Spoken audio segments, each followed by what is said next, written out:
हर वर्ग को देखिए। आप महिलाओं की बात कर रहे हैं, सब कर रहे हैं आजकल, क्योंकि आजकल नेता भी समझ गए कि महिलाओं का वोट बहुत कीमती है, इसीलिए आप सब महिलाओं की बात कर रहे हैं। लेकिन महिला आरक्षण की बात सबसे पहले किसने की? सालों पहले कांग्रेस पार्टी ने की। महिलाओं को आरक्षण किसने दिए? पंचायतों में सबसे पहले कांग्रेस पार्टी ने दिए। और इन्होंने एक ऐसा कानून पास किया है जो 10 साल तक ये कहते हैं लागू नहीं होगा। तो क्या करेंगे हम इस आरक्षण का, अगर 10 साल हमें रुकना पड़ेगा इसके लिए? तो इनकी बातें जो है पूरी तरह से खोखली हैं। जो उदारता होनी चाहिए, जो समर्पण होना चाहिए, वो नहीं है।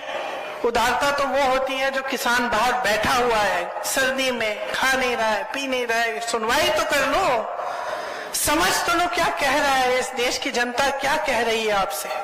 लेकिन आज जो सरकार है, मोदी जी की सरकार, भाजपा की सरकार, उसमें आपकी कोई सुनवाई नहीं है। ये सरकार सिर्फ बड़े बड़े उद्योगपतियों के लिए चल रही है, और वो भी गिने चुने जो इनके मित्र हैं, जिनको पूरी देश की संपत्ति सौंपकर इनकी सत्ता मजबूत रहे। तो आपको समझना पड़ेगा कि आज की जो परिस्थितियां हैं उनसे आपका भविष्य कैसे बनेगा। ओपीएस की आपने बात की। अब जो कर्मचारी है 20-20 साल काम करता है, उसकी क्या उम्मीद होती है? और सरकारी नौकरी, मुझे याद है बचपन में भी जब मैं छोटी थी तो मुझे याद है कि बहुत लोग आते थे कि सरकारी नौकरी किसी तरह से इंदिरा जी से कह दीजिए, पिताजी से कह दीजिए, किसी तरह से हमारी लग जाए तो हमारा जीवन बन जाएगा। किस लिए कहते थे ये बात? क्योंकि नौकरी करने के बाद 20-20 साल नौकरी करने के बाद पेंशन तो ठीक ढंग का मिलता था, उसकी सुरक्षा होती थी। आज जितनी भी ये पुलिसकर्मी है, जितने यहाँ तैनात हैं, क्या किसी को पुराना पेंशन नहीं मिल सकता? जब आप मांग उठाते हैं तो आपको कहा जाता है कि पैसे नहीं है इसके लिए। तो अगर इसके लिए पैसे नहीं है तो बताइए, इतने बड़े बड़े उद्योगपतियों के कर्ज माफ करने के पैसे कहां से आए?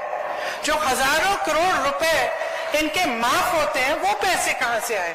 जो मोदी जी 2 हवाई जहाज अपने लिए विदेश में जाने के लिए खरीदते हैं, एक 8,000 करोड़ का, दूसरा 8,000 करोड़ का, 16,000 करोड़ के 2 हवाई जहाज सिर्फ अपने लिए खरीदते हैं, उसके लिए पैसे हैं। 20,000 करोड़ रुपए के आपके पास है खर्चने के लिए नए संसद को बनाने के लिए, जबकि पुराना संसद ठीक तरह से चल रहा है। उसका सुंदरीकरण करने के लिए आप 20,000 करोड़ रुपए खर्च करने के लिए तैयार हैं, लेकिन किसान की मांग, किसान का कर्ज माफ नहीं करेंगे।